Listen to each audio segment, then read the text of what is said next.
Que a graça e a paz do Senhor Jesus esteja com todos, os amados e as amadas do Senhor. Estamos aqui mais uma vez, por graça e misericórdia, para fazermos o trabalho do Senhor e dar continuidade à nossa exposição sobre a primeira carta do apóstolo Pedro, capítulo 5. Nós já fizemos a primeira abordagem e hoje nós estaremos fazendo a segunda abordagem desse texto tão glorioso para nós e tão oportuno para nós.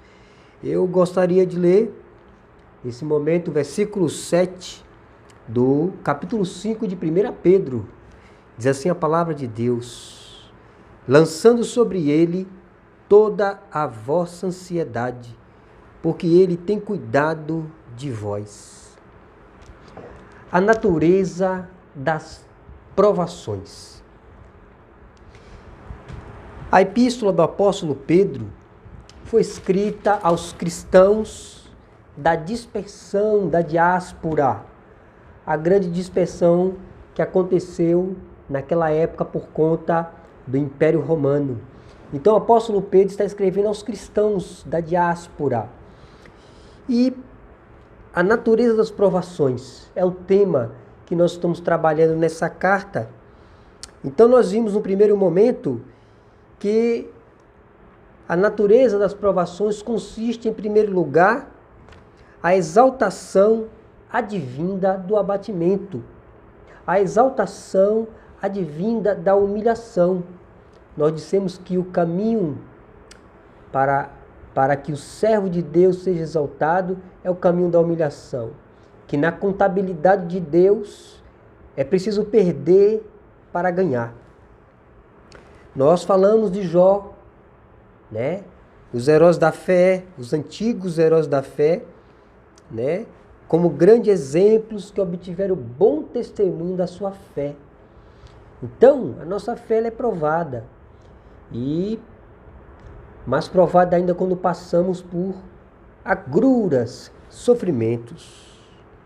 Nós corroboramos e fortalecemos o argumento de que nenhum dos servos de Deus será provado além das vossas forças. Sendo Deus fiel, Ele, juntamente com a provação, providenciará o livramento. Então, em nosso segundo aspecto hoje, nós queremos trabalhar acerca dessa natureza das provações, o aspecto da oração. O apóstolo Pedro diz aqui: lançando sobre ele toda a vossa ansiedade, porque ele tem cuidado de vós. Spurgeon, Charles Haddon Spurgeon, diz que em seu livro, ele tem um tema assim: oração, o antídoto da ansiedade. É uma grande verdade, a oração é um antídoto da ansiedade, da inquietação. E realmente, quando se faz uso desse meio de graça ordenado por Deus, ao aflito é conferido um gracioso suporte espiritual, advindo da parte do Senhor. Então, quando se faz uso desse meio de graça, o aflito ganha da parte de Deus graça para suportar o momento adverso. Orar é um ato de humildade. Quem ora manifesta a humildade.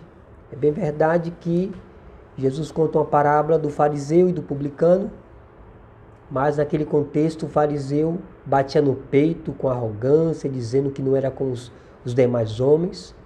E muitos conhecem a história que aquele não desceu aprovado, mas o publicano orava, né? Nem mesmo olhava para o céu, mas batia no peito dizendo: ó Deus, se propício a mim, pecador. Então, em suma, a oração, ela é um meio de graça onde o penitente se coloca com humildade diante de Deus. Orar é um ato de humildade, reconhecendo que somente Deus pode socorrer o servo e a serva. É dizer: eu não posso, mas Deus pode. Eu sou pequeno, mas Deus é grande. Eu não sou nada, mas Deus é tudo. Então, a Bíblia recomenda que eu e você oremos, que façamos esta obrigação com um genuíno dever cristão. Devemos orar, né? E Jesus diz na palavra, nos evangelhos, que aquele que tem o costume, que ora ao Pai em secreto, o Pai que vem em secreto recompensará. E nós temos a recompensa de Deus. Se nós temos passado a aflição, é momento de nós orarmos muito mais ainda. A oração deve ser um estilo de vida. Conta-se que certa vez um dos puritanos fazendo uma casa e chamou o arquiteto faz o projeto, faz a casa toda e ao terminar a casa, esse puritano vai ver as despensas da casa, os cômodos da casa e daqui a pouco esse servo de Deus começa a chorar compulsivamente. E o arquiteto diz, algum problema? Eu fiz alguma coisa errada? E ele disse, você esqueceu o quartinho da oração. Então, esse quartinho da oração nós precisamos manter de pé, manter vivo e buscar a face de Deus em oração secreta, porque o Pai que vem em secreto nos recompensará. Então, Pedro está dizendo, lançando sobre ele toda a vossa ansiedade, inquietação, porque ele tem cuidado de vós. O problema é que muitos de nós não entregam completamente a sua ansiedade, a sua inquietude nas mãos de Deus. É aquela oração, ele ora, entrega, mas toma de volta. Não, devemos lançar sobre ele toda a vossa ansiedade e não toma nada. Ele diz, um corinho diz, é meu, somente meu todo o trabalho. E o teu trabalho é descansar em mim. É meu, somente meu todo o trabalho. E o teu trabalho é descansar em mim. Então peçamos a Deus esta graça. A oração é um meio de graça maravilhoso, onde nós precisamos buscar a Deus. Ainda que, a despeito do momento, não tenhamos palavras. O balbuciar, como diz Spurgeon, para Deus são como canções ao ouvido de Deus. Deus está pronto a ouvir a oração do seu povo. Então o problema é que muitos não querem entregar a Deus o que é para entregar a Deus. É para entregar a Deus a oração. Acham que pode resolver sem um toque especial da graça, né? Então ninguém pode resolver nada sem um toque especial da graça de Deus, do auxílio de Deus. Jesus diz, sem mim nada podeis fazer. Então precisamos confiar, pois a ansiedade é uma demonstração da falta de fé na providência divina. Então, aqueles que não confiam, a ansiedade é uma manifestação de falta de fé. Né? A ansiedade, porque aquele que ama lança fora o medo. Então devemos confiar. Né? Aquele que ama lança fora o medo. Então, a oração ou a ansiedade, quando manifesta, ela está dizendo, eu não confio completamente. Eu acho que eu vou fazer alguma coisa a mais aqui e resolver. E acaba fazendo como Abraão fez, deitando-se com Agar, tendo Ismael.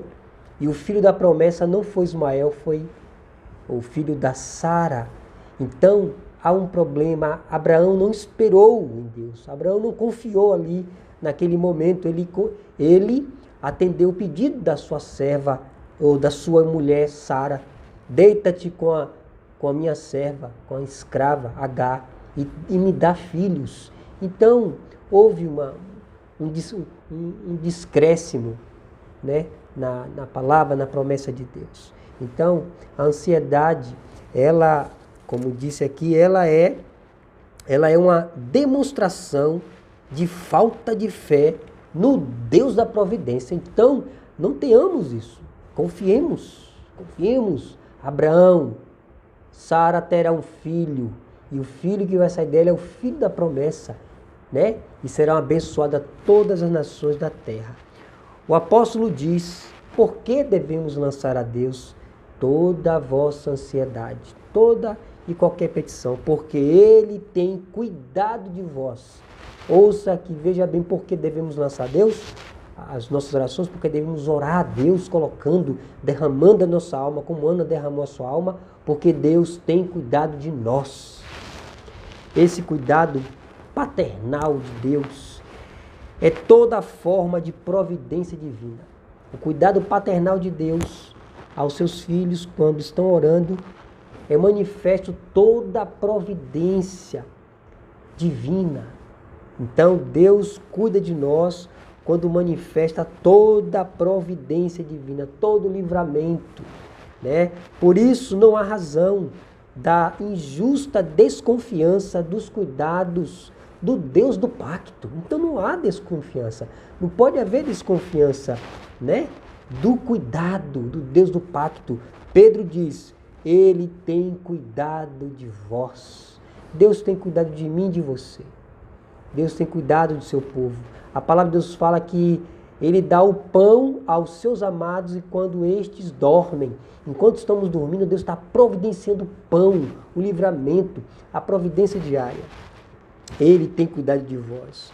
O cuidado divino é visto em suas obras, quando Ele governa e sustenta tudo que Ele criou. Veja bem, o cuidado divino é mostrado na providência da obra da sua criação, quando Ele governa, quando Ele sustenta tudo que Ele fez. Então, nossa vida está na mão de Deus.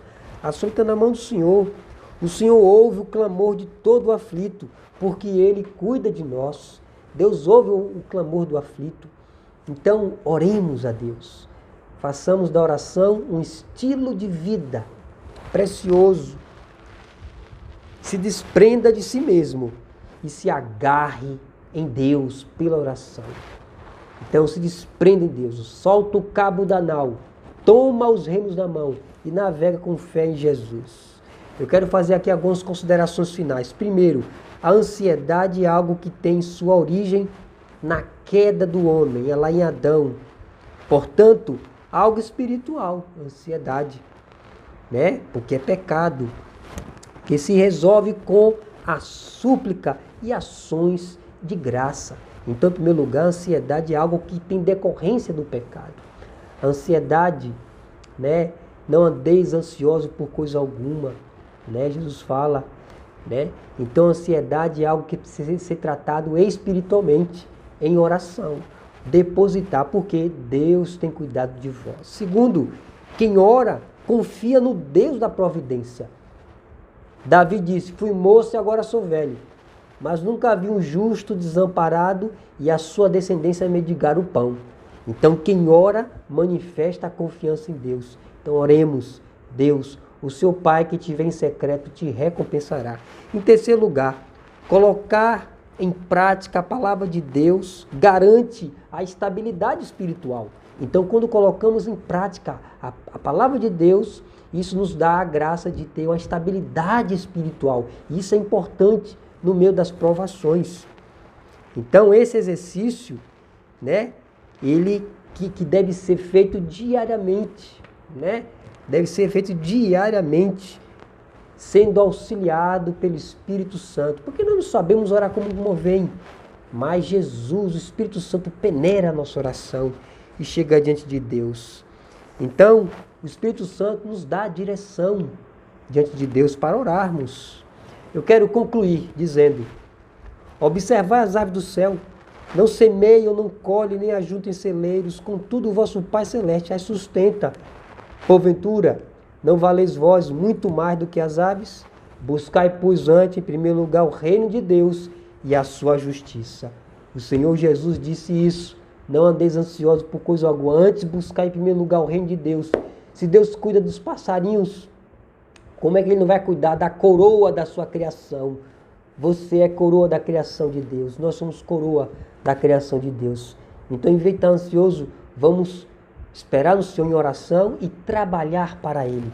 Jesus diz: buscai antes, em primeiro lugar, o reino de Deus. Que o reino de Deus em nossa vida seja a primícia da nossa ansiedade, do nosso santo desejo.